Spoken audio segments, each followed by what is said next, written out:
Hello, everyone. As always, I'm Keith, and this is my dad, Kerwin. So, we created a segment in our podcast called Star Wars in Our Community to spotlight fans in our neighborhood. You never know where you're going to meet them at school, on the job, at the mall, or in the supermarket. So, this episode, you'll hear the story of John LaValley. Born in Yuma, Arizona, at the age of 14, he watched Star Wars and had a life changing experience. He joined the Navy when he was 18 and built his first space cruiser model there. After the Navy, he moved to Hollywood, where he worked on several films and TV series, including Apollo 13, Starship Troopers, The Fifth Element, Star Trek The Next Generation, and Star Trek Voyager. Mr. LaValley, welcome to Father's Galaxy. Well, Hey, thank you. It's a pleasure to be here. Hey. thank you so much, John, for being here. This is wonderful. We can't wait to speak with you. And it's a true story. You know, when we're doing these community spotlights, we don't know where we're going to meet fans. So if you can just share with us how our family met your family. Well, we were in the Lidl, Lidl grocery store, and I just happened to have one of about a dozen different Star Wars T-shirts on. And this very kind, lovely lady says, "Oh, Star Wars, are you a fan?" And we started talking a little bit. Says, "Oh yeah." Turns out she was interested in. I mentioned that I used to work in visual effects, and that kind of perked up the radar. And we started talking a little bit more, and then she told me about your guys' podcast and how this is the father-son and wife activity, and everything just sounded so cool. Once we talked about the idea of me actually talking to you guys on your podcast, I'm thinking, wow, this is a great first for me. This is awesome. This is totally cool, and it's about Star Wars, so it's awesome. But yeah, I've come a long way from Hollywood. Sometimes people ask me, you know, what are you doing here? And I'm saying, well, this is a family matter brought me here. My daughter has 3 children, and they're wonderful, but they're also a handful. And my wife and I decided we should be here and give her a hand. And that's how we got to meet in a grocery store in the Norristown area. All right. Well, we can't wait to share your story with everyone else. Mhm. So, like I mentioned earlier, you saw Star Wars for the first time when you were 14. What excited you about the film? Oh my God. It's one of those things I remember all the details of. This was in Scottsdale, Arizona, in the summer of 1977.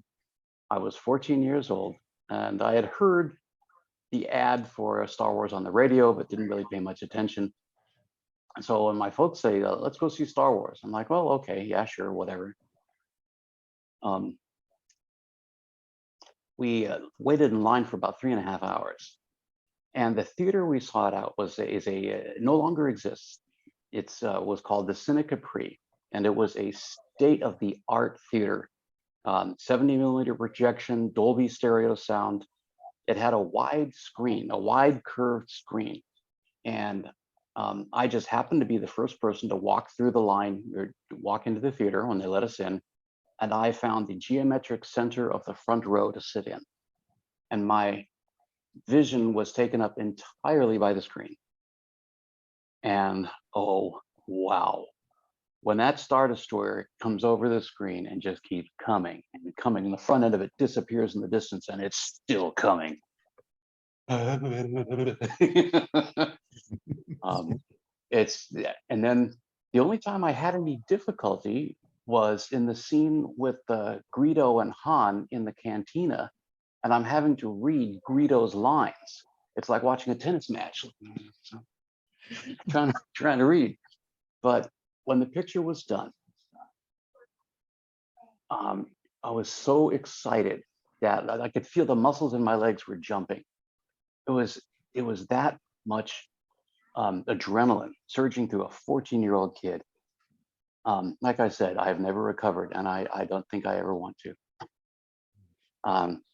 So I went through life in the Navy. I had 3.5 years on a submarine. I became very much interested in science fiction, history. I mean, up until that time in the theater, if it wasn't an airplane, Star Trek, or a dinosaur, I wasn't interested. But my horizons broadened when I discovered the broader spectrum of science fiction, and then science, and then history, and all of these aspects of the human imagination and human knowledge. Totally hooked. Tell us a little bit about your experience in the Navy and the moment that led you to building your first Starship model.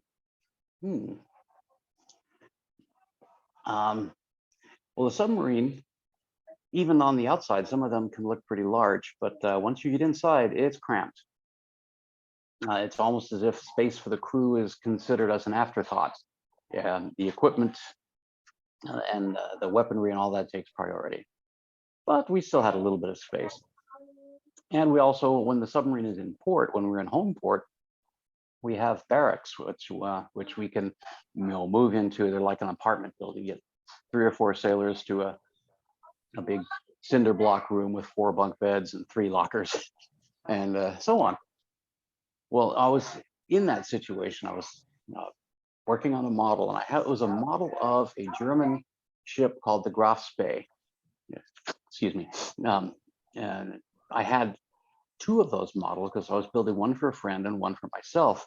And so I had the hull of each in my hand, and I just happened to clamp them together like horseshoes or coconuts or something. And I happened to notice that when they came together, they made a shape that still had the nautical architecture, but I thought, oh my God, that looks like a spaceship.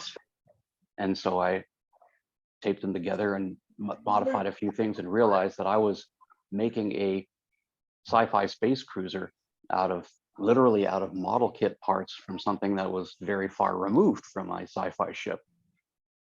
And I ended up building a larger version of the same thing using hulls of the battleship Arizona. And this is an interesting story that kind of ties in science fiction and things of this nature. The second ship that I built, I called it the Battleship Temerity, and it had a kind of a manta ray-ish appearance, but it was made from the hulls of the battleships Arizona and the aircraft carrier Midway. I modified the guns, modified the turrets, made them all look, less nautical and more technical sci-fi, with radars and telescopes and things. I had big, huge, I call them photon drive engines. They're an antimatter engine with a big antimatter rocket at the end. 6 of them on the stern of this big battleship. Well, I entered it in a science fiction convention model contest at Old Dominion University, and the guy who judged the contest didn't like the way I built it. He's an old school model builder.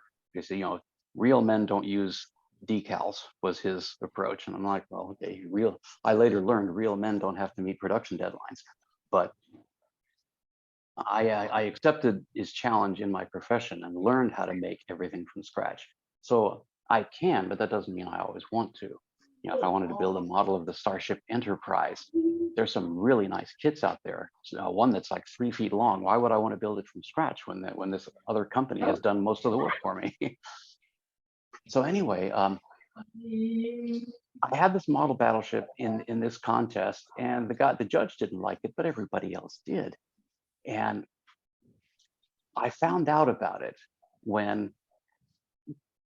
they were announcing the awards for all the different art exhibits and art competitions, and my battleship wasn't mentioned. I could hear people in the audience murmuring about it, and I thought, well, okay, it's just life. Well, as I walked away, I went past the room where the models are on display, and I happened to see James Doohan, who's the actor who played Scotty, we all know. He went inside, and he ignored every other model in that room, but made a beeline for the Temerity, and he spent about 10 minutes just looking it over from every angle. And he respectfully obeyed the sign that says, please do not touch. But he looked at it, he went to some trouble to get behind the table to see the stern of the ship. And after about 10 minutes, and I kept my eye on him, but kept a very discreet distance. And finally, he walked away, went straight back out the door. And I thought to myself, yeah, I know who really won this contest. And being that had just turned 21, I decided I'm going to go to the bar and just have myself a little adult beverage just to celebrate. Well, I went and did that. Okay, fast forward 9 years. I'm working in Hollywood. I'm working at a company called WonderWorks. And we're working on a project for NASA. We're working on an airline commercial, big 747. And my hands are just covered with Bondo. I'm covered with dust. And in comes, of all people, Nichelle Nichols. And apparently she was a friend of the guy who owned the shop. And we were introduced, but I was in no condition to meet anybody. I had to apologize for that. But about 2 weeks later, that company sent me to Jet Propulsion Laboratory as their representative for a dinner that was being held in Nichelle Nichols' honor because of all the public relations work she had done for the space program. You know, opening up the astronaut corps to a much broader, diverse range. And JPL was hosting that dinner. Well, I got there unfashionably early, and because I knew the place. I had a couple of friends who worked in the Deep Space Tracking Network and things like that, so I knew the campus at JPL. But who else comes in early but Nichelle herself? And so we sat down at one of the banquet tables, and for about 25 minutes, just had a private chat. And I told her this story about this battleship that I had built 9 years before. And she looked at me and she goes, "That was you." She ended up telling me the rest of the story.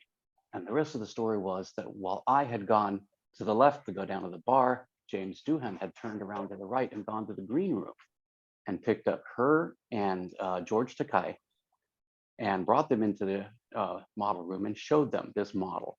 And 9 years after the fact, with all the sci-fi conventions that she's been through, she remembered the temerity, she remembered the ship's name, she remembered details about it, and she finally got to meet the guy who built it.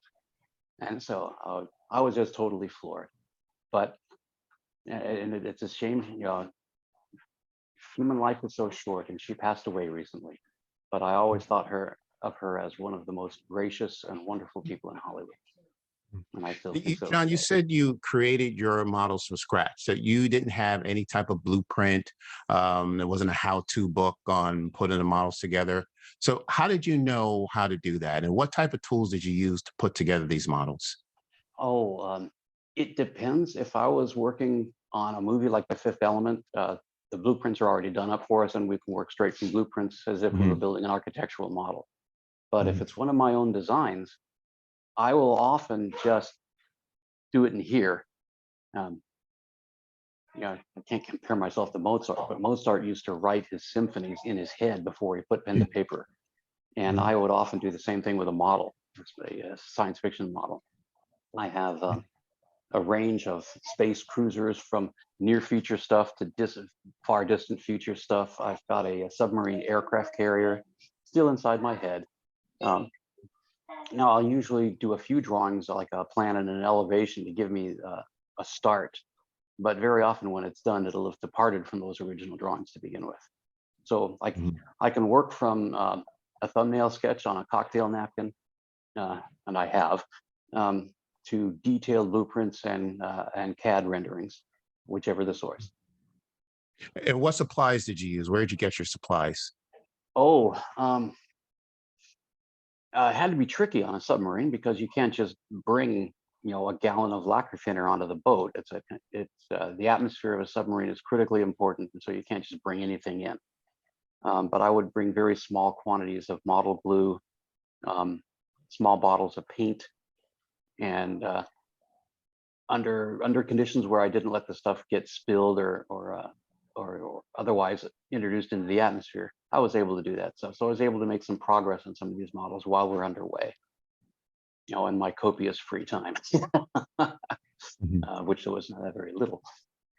But yeah. And you have a personal collection of models.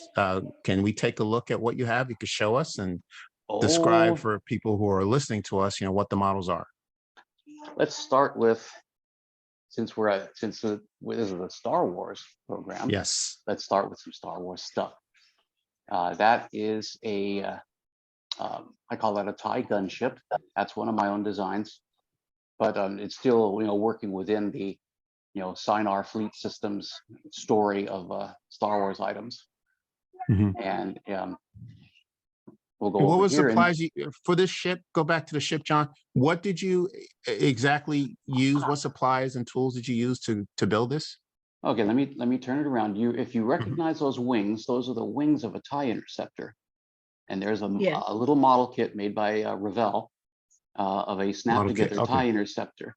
The middle is a body and fuselage from a it's called a claw craft. It's from the it's not film canon, but it's some of the comic books. Other things came out, and somebody had built a model based on one of the concepts from the comics. And then I added these areas here, and then added the interceptor wings to produce the gunship configuration. And a long center part might be where the hyperdrive is located. It's one of the few TIE vehicles that has its own hyperdrive. And yeah, I've got a whole backstory for it. It's a gunship, and the gunship part deals with all these big guns here, guns in the equipment base facing aft, and then these two big shoulder guns here, which are fusion cannon, and they can only be fired when the two big fusion engines are working. And it's used for attacking much larger ships. Let's see. Mm-hmm. What else do we have? So that's a little bit of scratch building, a little bit of kit bashing. Over here, you may recognize what should be a standard TIE interceptor, except the wings are on backwards or sideways. And that was just me. I was putting together a TIE interceptor, and I just happened to put one of the wings on wrong. And it was kind of like when I was putting those two hulls together on that other ship. I thought, wait a minute, that looks kind of cool. And so I put the other wings on, and I realized I think I like that actually better than the original. So I shortened the pylons so it doesn't look quite so gangly, and come up with a backstory for it. I hope these images are steady enough that you can see. Yes, we can see him very clear. There we go. And I've got him in formation with Darth Vader's fighter. He's escorting Vader. That's actually a part of the backstory for it, was that after the Battle of Yavin, the Emperor was somewhat pissed off about Vader being so focused on Luke. The Force is strong with this one, that he forgot to use the Force himself to enhance his own situational awareness. And that's how Han and Chewie were able to ambush him by the classic old technique of diving out of the sun.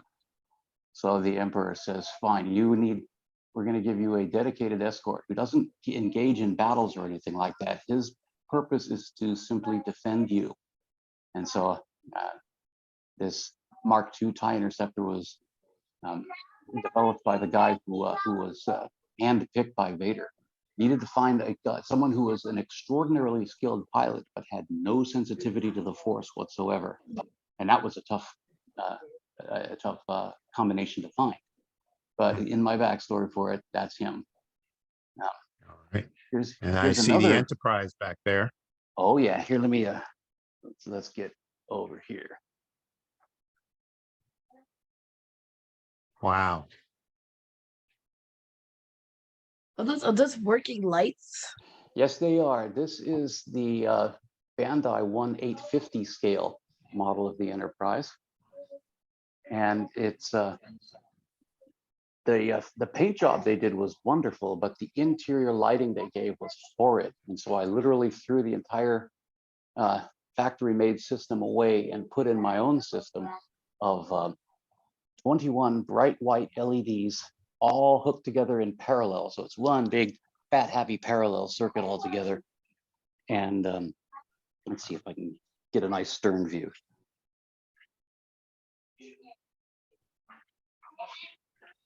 That's cool. Thanks. Wow. This is my favorite iteration. Of course, I think everybody likes this. Of all the different designs of the Enterprise we've been shown, the refit Enterprise for the motion picture and Wrath of Khan, everybody loves it. Mm-hmm. It's the personification. You can almost see the sailing ship spirit in that design. Just so nice. Let's Nice. see. And Oh, then you here's have a cruiser. Yep. Yeah, this is Darth Vader's fighter. This is a 1/24th scale, or excuse me, a 1/48th scale. It's half of studio scale. Okay. Let's see. Over here, this guy looks familiar. This is the old monogram kit that I had to heavily modify and add parts to because it was very, very bereft of detail all along the sides, which I had to correct. God, I built this model about 20 something years ago. Mhm. Now, is this a Star Wars model? No, this is actually BSG. This is Battlestar Galactica. That's what I thought. Battlestar Galactica. Yeah, absolutely. Wonderful. Okay. And Okay. what's interesting is the production designer for Battlestar Galactica was Ralph McQuarrie, who was the same production designer and artist for Star Wars. Wow. And the original Colonial Viper, with the 3 wings from Battlestar Galactica, was originally going to be a Star Wars vehicle. But Lucas had thought it was too. Yeah, Lucas had said it was too similar to an X-wing, and they needed something, another Rebel vehicle, but it was sufficiently different so that at a glance you could immediately see it wasn't the same thing. And that's what became the Y-wing. Let's see. The nice thing about all these sci-fi franchises, Star Wars, Battlestar Galactica, Star Trek, is they're so rich and so deeply detailed that they invite improvisation and they invite somebody to come in with their own imagination and create stuff. And so here, that's in the middle of the screen right now, is my idea of a Federation battle cruiser. We got Klingon battle cruisers, Romulan battle cruisers. Everybody else has battle cruisers except the Federation. Yes. All they had was the heavy cruisers, which had a dual mission profile, which was not only military gunboat duty, but they also did, patrolling, or not patrolling, but exploring space, finding new civilizations, cultural outreach, which sometimes has a conflict with a military mission profile. So I decided to create a ship that had a purely military mission, and that's this guy. This is the Everhart. Let's see if I can get. That's incredible. And then I also see there's a smaller model of the Enterprise. And then I see that there's a Star Destroyer. Oh yeah, hang on. We'll get to the Star. Here, let me try something. Yeah, okay. Oh boy. I'm gonna try something just because we're set up here. Okay, let's do this.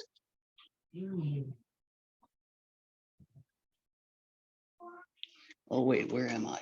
Where's your lens, John? There's the lens. Okay. Yeah. We have to find the lens and make this shot work.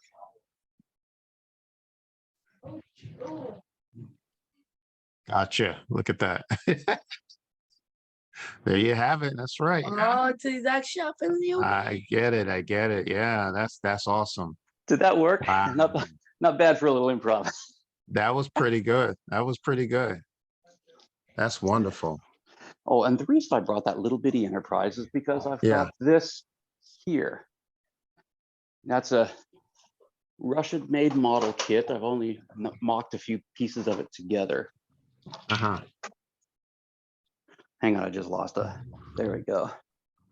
And the reason I thought we might be interested in it, because it's not done yet, is it happens to be in very close scale to the original Starship Enterprise. Can you see that? I do. Wonderful. What was the deciding factor? What made you decide to actually pack up and move to California to do this professionally? Oh, remember that space cruiser I was telling you about? The one that I was building? Well, okay, let me turn the camera around. There we go. The crew of a submarine, there can be a bunch of surly pirates, but they also tend to be fairly bright. And there's a lot of science fiction fans among them. And people would ask me about this Star Cruiser. You know, okay, what does it do? What's it called? What are the people on it like? What's, you know, is it an alien thing or whatever? You know, and so I started coming up with answers to their questions. And as time progressed, the answers started forming a story. They were on a mission. And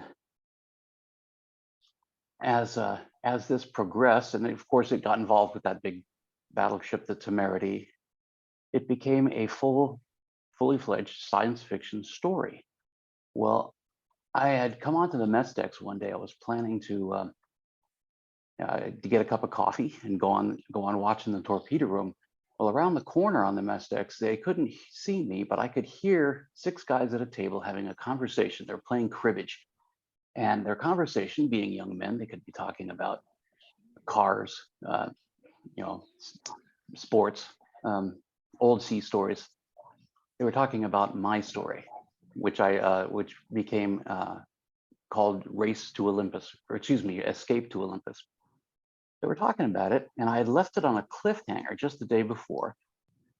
And they were placing bets with real money, 20 bucks, 25 bucks, about what was going to happen next.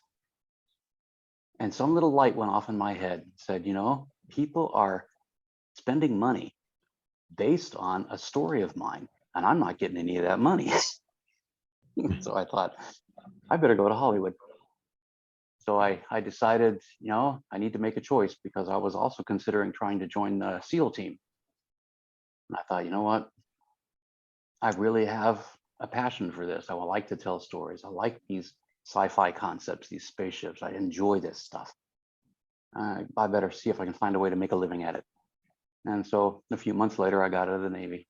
And then I went to Arizona and went to, you know, live with my folks for a few months. That was not a good idea. Never go back. Once you leave, never go back. Yeah, but anyway, you know, I did about a year of college, and then decided I was spinning my wheels and I needed to get into Hollywood.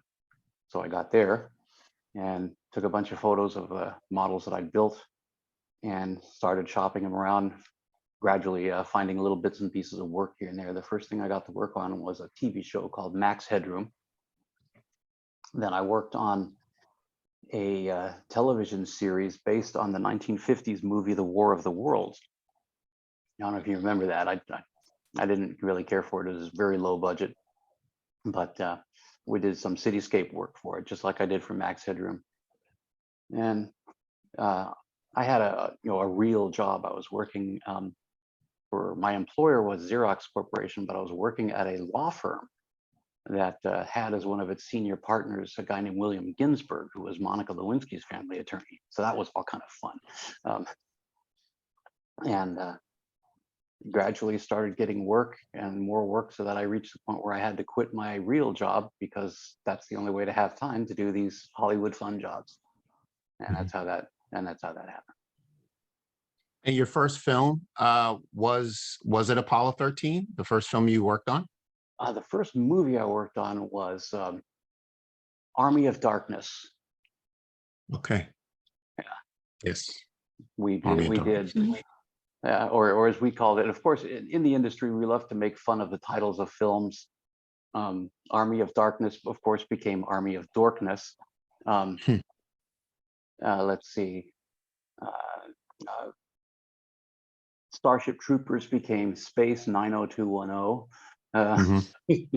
So we just had that kind of fun. But one thing we didn't make fun of was Apollo 13.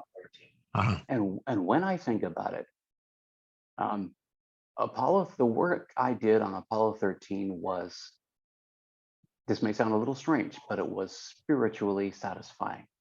And here's why.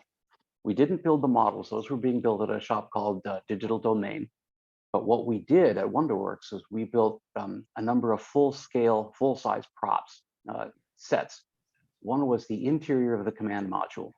Another was the exterior of the command module after it had gone through the reentry. So it had all that scorched exterior with the big balloons and then flotation devices and everything like that. We built a full-scale lunar lander for the scene where Tom Hanks was daydreaming about what it would have been like if they landed on the moon.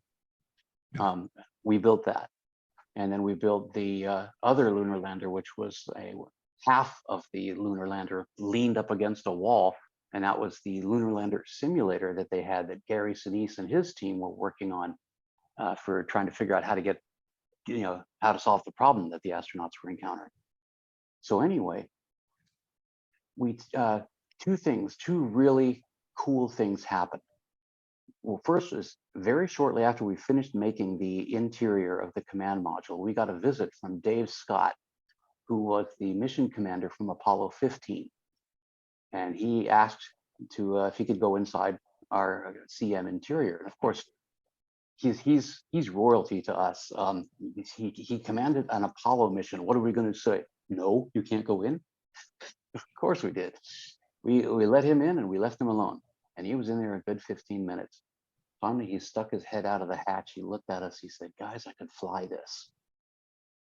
He said there wasn't a thing he could remember about the command module that we hadn't perfectly accurately duplicated, except for one panel up near the hatch. All the switches and everything was in their proper place, but the identification for each switch was wrong. He couldn't recognize it. And I said, oh, that's all of our initials.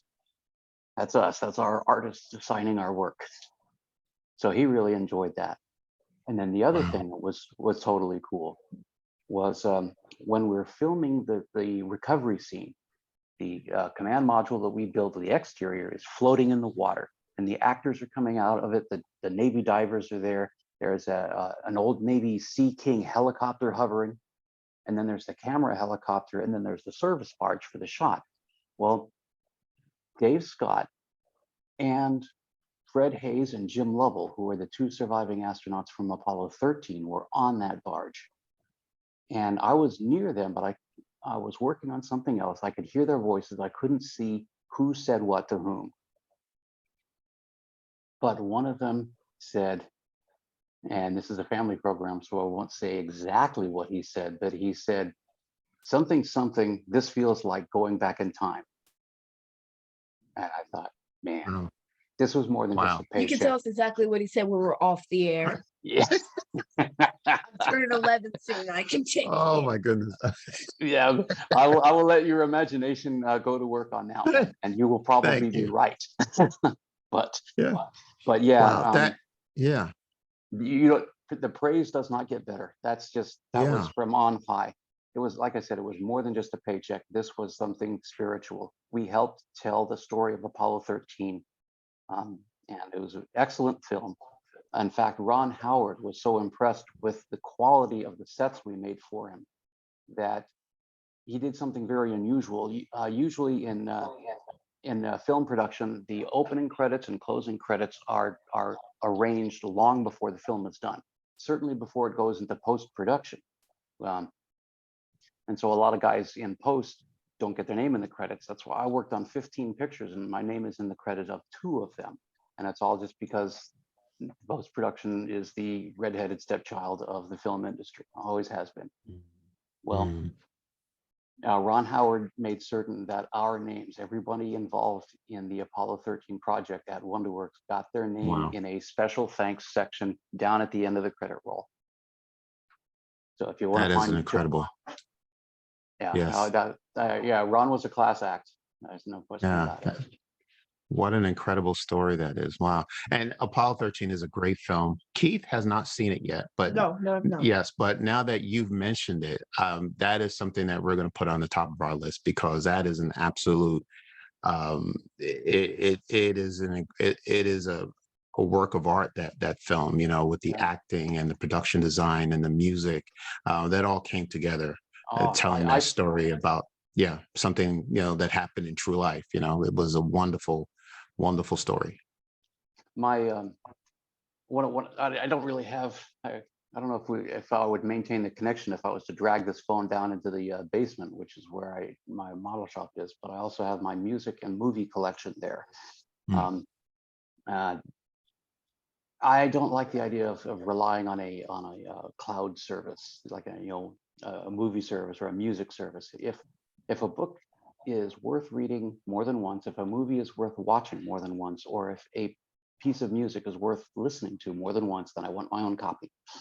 And um, down there, I've got 300 plus film scores, 200 odd classical music discs, some classic rock, a little of this, a little of that, some Christmas music, some comedy, some new age. But yeah, big collection. And one of the things that I like to listen to several times a year is the score from Apollo 13. Mm. Yeah, absolutely. Tremendous. James Horner. Yeah, Yeah. he also passed Yeah. away much too soon. Yeah, And exactly. he's like so many guys who, I mean, they're not professional pilots, but they make enough money that they can get themselves a really nice airplane and stuff. But Yeah. they sometimes forget the basics, and I think it caught up with him. Young fella, if you ever get a pilot's license, someday you will. Flying is a joy. Make certain that you pre-flight your airplane every time you take it up, even if you just got out of it 5 minutes before. Am I wrong? So we're talking about, the people that you've met over the years, these icons. I want to talk about another icon. You mentioned that you also worked on a music. You also worked on yes. You also worked on a music video for Prince. Yes. Can you tell us about that? You worked on 7. That's right. You have to find 7, and if you see things that look vaguely reminiscent of the Taj Mahal, there was a structure we called the Taj Mahal, even though it wasn't architecturally the same thing. It had the same flavor. And then there's a cityscape, a stylized street scene where the kids are dancing in the street, and the street is literally a yellow brick road.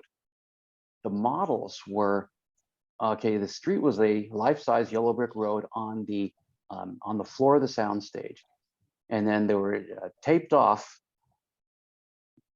Everyone, there were 2 converging parallel, lines. And wait a minute, that's a contradiction. They converged in perspective, but they were supposed to seem very parallel. And the kids were all told to stay inside those lines. Yeah, we were shooting all day trying to get this right, because these kids are like 3 and 4 years old, and they're all dancing with Prince and the young lady's name. I think her name is Apollonia. But anyway, they're doing this dance number, and what the camera is way up in the sky, looking down in between these 2 models, the sides of the street.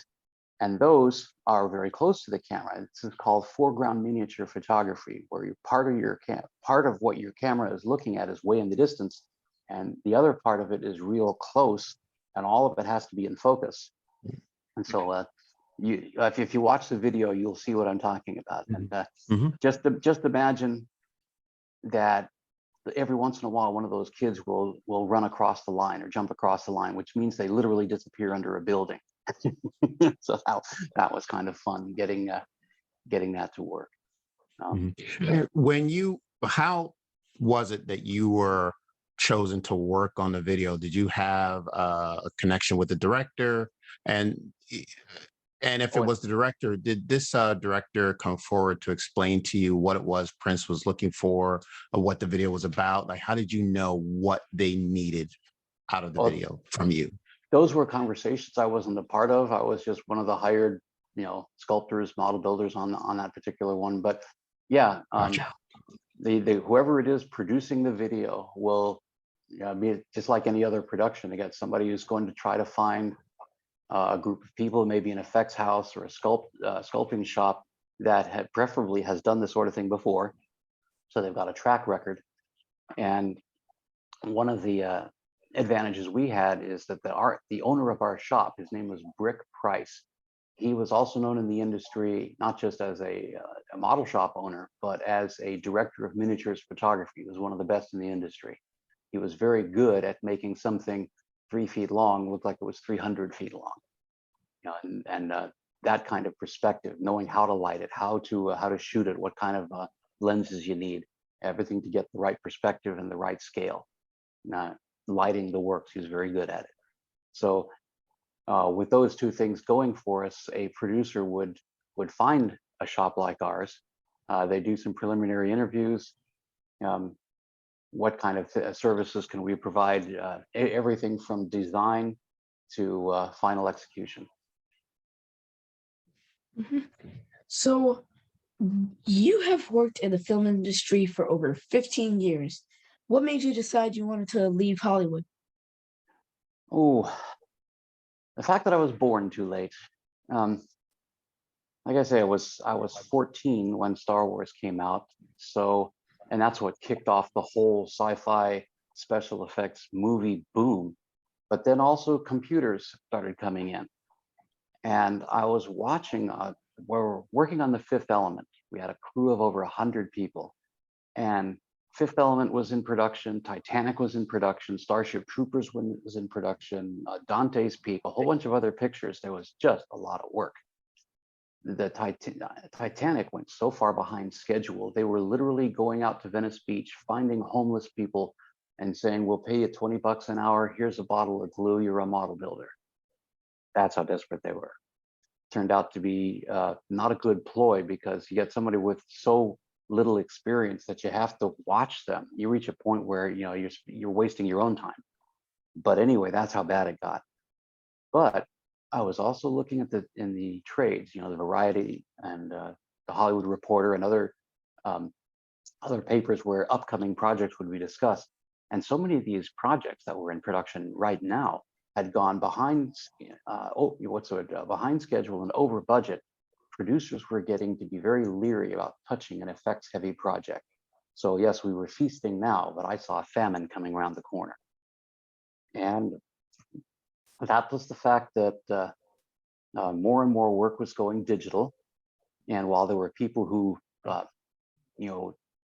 disagreed that digital would never take over, and there were some that were afraid it would and it would be terrible for all of us, I took it all in stride. I said, things go out of fashion, things go out of date. Nobody makes buggy whips anymore because there are no more buggies anymore. We all have cars. And so things change. And I decided that I didn't want to go in the direction of the digital revolution, because I saw everybody else doing that.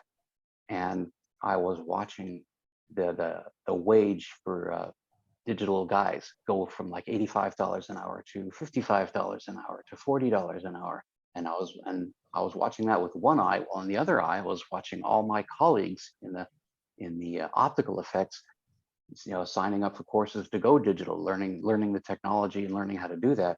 And I thought, this is a lemming race. I don't need to join. So I ended up going into toy prototyping for about a year. And that was when my first wife left and took our daughter with her. And I had mixed feelings about that, because I was certainly glad to get my daughter out of the Los Angeles area. No place to raise a kid. And it's gotten worse. Yeah. Anyway, that's how that happened. Yeah, understood. I don't know if you've seen it, but there is a documentary on Disney Plus regarding ILM, and I'm sure you're familiar. Yes, I'm sure you're familiar with them. And you're right. I've heard there are stories of visual effects designers, model makers, or matte painters who said the same thing that you said, that at some point, their job was starting to become obsolete because it was being taken over by computers and digital technology. So, once computer generated imagery became a thing, there's really no need to have people meticulously making scale models or not to scale models for that in that case. Because by then you could have had a full scale model digitally and then just added in backdrops like what they did for Stranger Things, because Finn Wolfhard couldn't ride the bike, so they just had a green screen person. They had a person in a green suit riding the bike and then photoshopped his face on. See, you couldn't do that. You couldn't do that back in like the 80s or anything, but you can do that now with CGI. Yeah. And it kind of took over the film industry. Yeah. Oh yeah, I have no objection to it, because I see some of the quality of the work coming out, and it took a while for people to get their stride, because you still have to be not just a technician, you need to be an artist, you need to have a sense of scale and a sense of lighting and so on and so forth and proportion. But I've so much of the work that's coming out of computers now is extraordinary, and in a way, from a producer's standpoint, it's still expensive because rendering time is still time, and time is money. but the capacity for the technology has gone far beyond anything we could do in the optical world. So I don't have any hard feelings about it. It's just I was not interested in becoming a pixel pusher after doing this kind of physical, optical model work. I'm still entranced by that. And there's something else, for what it's worth. I had this conversation with my former employer, Mr. Bigelow, the billionaire owner of Bigelow Aerospace. I said, if you're trying to sell an airplane, what do you do with your client? You take them out to the airfield, you go out to the apron, you look at the airplane, you kick the tire, you do a pre-flight, and you maybe even go up in the air.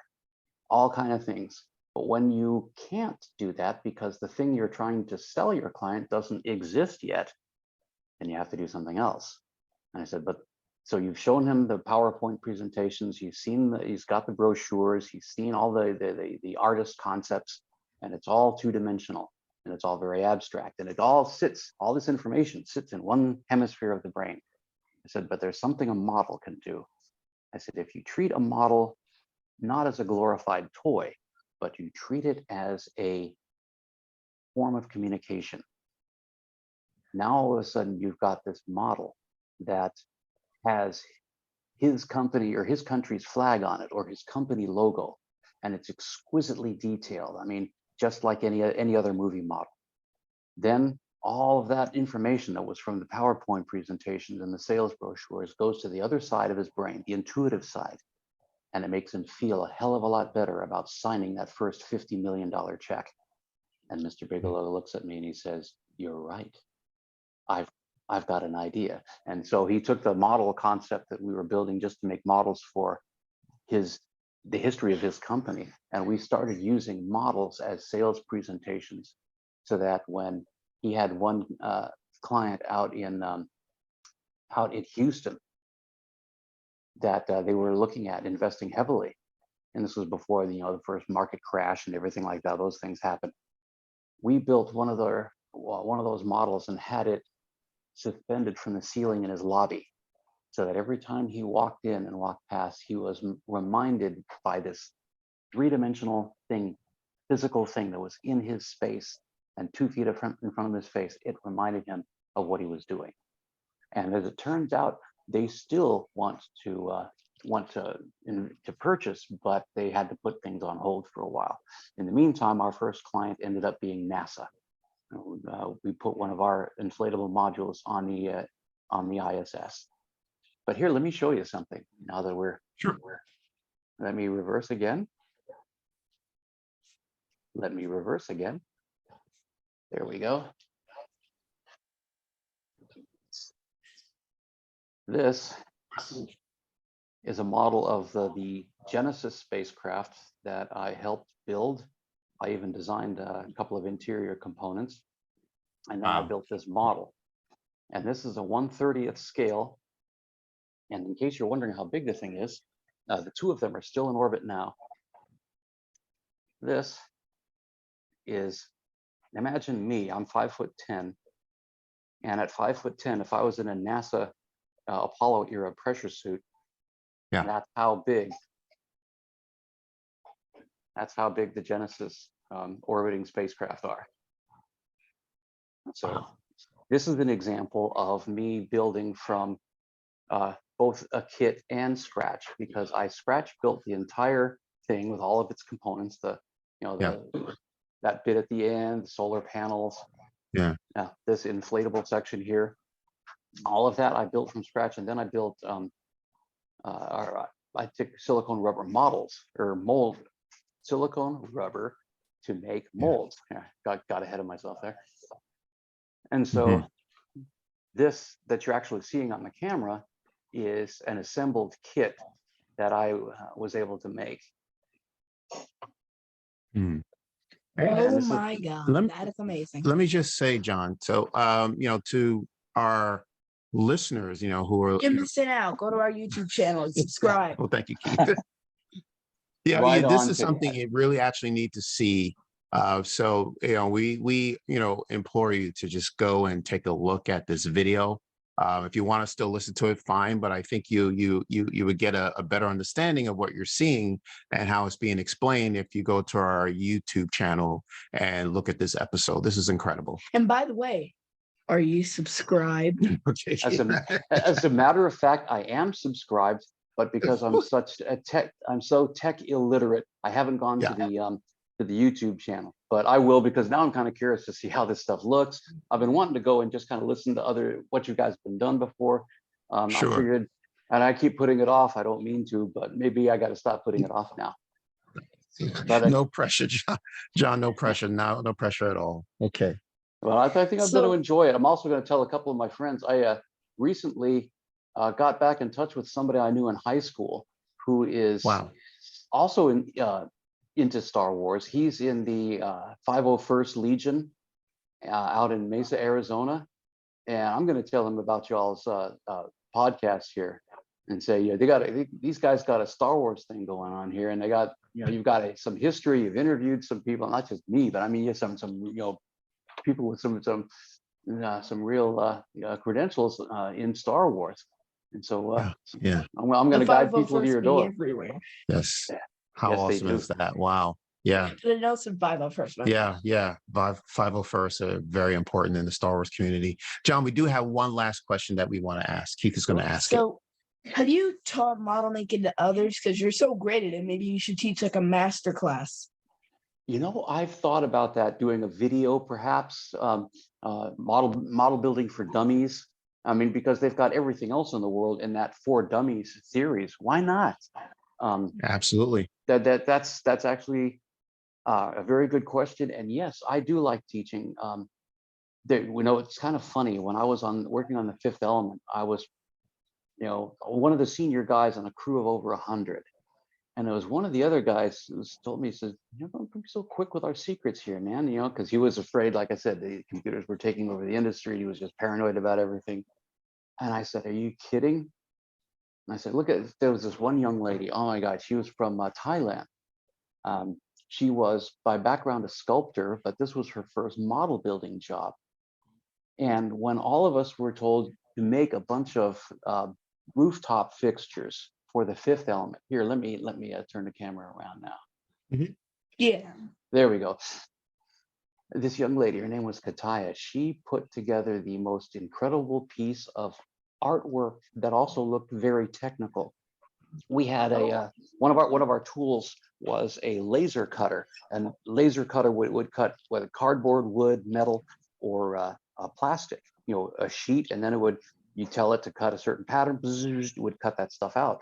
Well, a lot of times when the stuff that's left over, simply called drop, is potentially useful itself. So we kept a lot of that stuff. Well, Kataya went through that, and she made this like 4-foot tall microwave relay antenna looking sci-fi thing it was a work of art, but also had a lot of technical look to it. And it was easily the best thing any of us had done.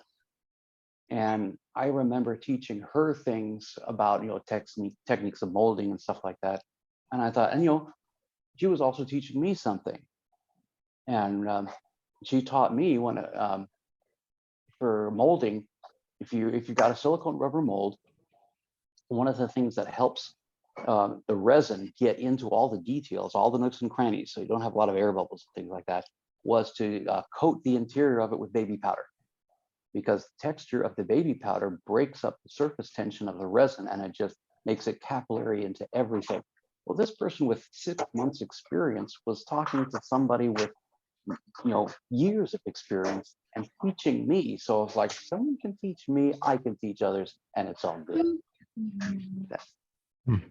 So I enjoy it. And again, the approach I take, the thing that I find worthwhile in model making is the idea that even if it is only a glorified toy, even if it is your X-Wing or your 69 Ford Mustang sitting on your shelf, if you think of it as a glorified toy, that's all it will be.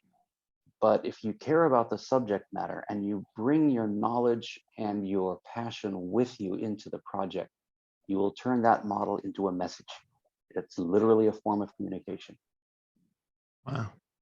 John, Thank you so much for sharing your incredible story. Like, Yeah, Thanks for listening. yeah. hey, my brain just started to go Keith is processing all of this. This is buffering. such a truly inspirational story as well, and such a pleasure to speak with you. Is there a way that people can keep and know more about what you're doing in your future projects? Do you have a website, or are you on any of the socials? You know, as of now, no. But Okay. you've got just the fact that we've had this conversation and that we've done this has got me thinking that I should open up to those concepts. And so maybe we can talk some more on it and do a couple other things. If you don't mind my thinking, maybe I should ask you some questions on it, because I expect you guys to know a heck of a lot more than I do. But, Absolutely, not a problem. Thank you so much once again. This is John LaValley. He is a model maker.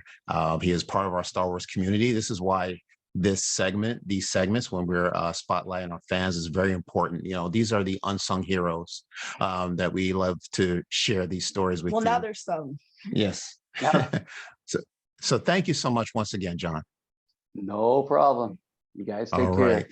Where can people find us, Keith? Thank you. Yeah. Apple Podcast, Spotify, Stitcher, Radio Public, Amazon Music, Audible, Good Pods, or wherever you get your podcasts. Yes. We've been recently featured on both Apple Podcasts and Good Pods, so check those out. Our socials are Facebook, Twitter, and Instagram at Fathers and Galaxy. Our website is fathersandgalaxy.com. Please donate to our Patreon page so we can keep making awesome content like this. And check out our speaker page as well. Plus, we're having a We now have a shop, right? Merchandise shop. we have a Yes, merch shop. We're wearing our own merch today. Yeah. So please check it out. Check out our store. And until next time, take care. And we and will we'll see you again.